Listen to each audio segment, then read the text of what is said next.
So good day guys. For today's video, we're gonna tackle about the this is scheduling algorithm. Our topic is the SSTF or the shortest seek time first.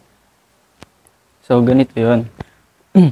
um, Tignan muna natin yung current service request for track, which is ito 'yon, 55. 55. So basically, hanapin lang natin yung pinakamalapit dito. Kung anong pinakamalapit sa 55. So ito, 90. Meron tayo ditong 25, 30, 40, 90, 45, 70, at 80. So ang pinakamalapit sa 55 is 45 and 70. So, ang unahin natin is yung 45 since siya nga yung pinaka sobrang malapit. Lagay lang tayo dito. 50. Ay. 50. Tapos, hanapin natin yung 45. Tsaka natin guhitan. Ayan. So, okay na yung 45. Cancel na natin yung 45. So, hanapin naman natin ang pinakamas malapit sa 45. So, meron tayo ditong 25, 30, 40. So, mas malapit yung 40. So, tuldukan ulit natin yung 40. And guhit. Ayan.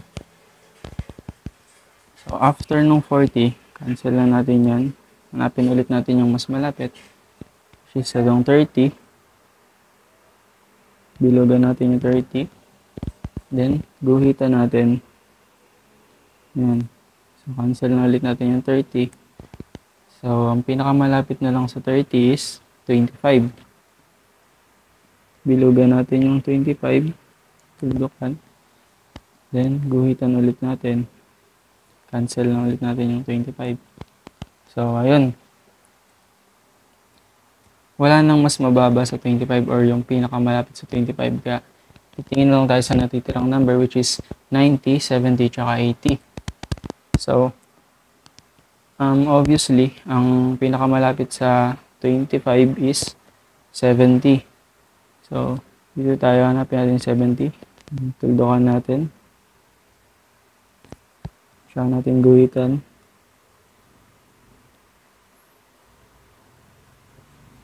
Yan. So, since okay na yung sa 70, cancel na natin yung 70. Then, hanap tayo ng mas malapit sa 70. Ang natira lang naman is 90 and 80. So, basically, 80 yung pinakamalapit. Tapos, guhitan lang natin. Okay. Tapos, cancel natin. Then, yung natira, which is 90. Yan. Cancel na ulit natin. Then, tapos na tayo sa pag-graph. So, ngayon, i-compute na lang natin yung number of tracks. So, basically, ganito yun. Una nating ilalagay is si 55. Oh, sorry. Mali pala yung sa graph natin. Kasi 50 lang, 50 pala yung nalagay ko dito. So, mali nga. Lagay natin is 55. Mali yan. Okay. Ito, natin dito yung 55.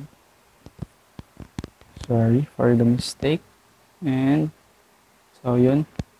Yan na natin yung computation na or yung number of tracks. Compute natin. So, simula tayo sa 55 to 45.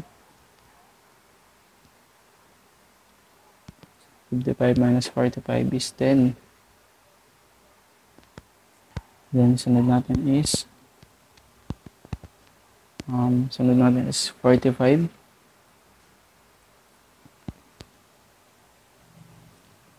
To, saan siya pumunta is 40. Lagyan lang natin ito ng malaking bilog. 40. So, ganun lang ulit. Minus lang ulit natin is 45 minus 40. is 5. Then dito, ganun lang ulit, 40. So, kung saan siya pumunta, which is sa 30. Minus ulit natin, equal 10 is 30 to 20. No, 25 brother. 25 minus lang natin is 30 minus 25 is 5. Then 25, since wala nang i-minus sa 25, lagay natin dito is yung 70. So mababalik tayo dyan, 70 to 25, is minus natin. So ayun nga, 70 minus 25 is 45. Then lagay lang natin dito yung 70 to 80. So, ganoon lang ulit. Mababaligtad lang ulit. Maging 80. Oh, minus pala to. Minus 2. 70 equals 10. Tapos, 80 to 90 equal 90 to 80 equals 10. So, ayun. Pag nakuha na yung sa truck niya, kukunin naman natin is yung total movement. So, paano yun is, pagpaplasin lang natin yung itong mga equal na to. Pagpaplasin lang natin yan.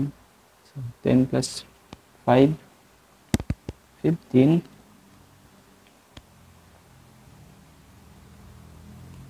Tapos, plus 10 is 25. Plus 5 again, 30. And plus 45, 75. Plus 10, 85. And plus 10 again is 95. Basically, ito equals 95 siya.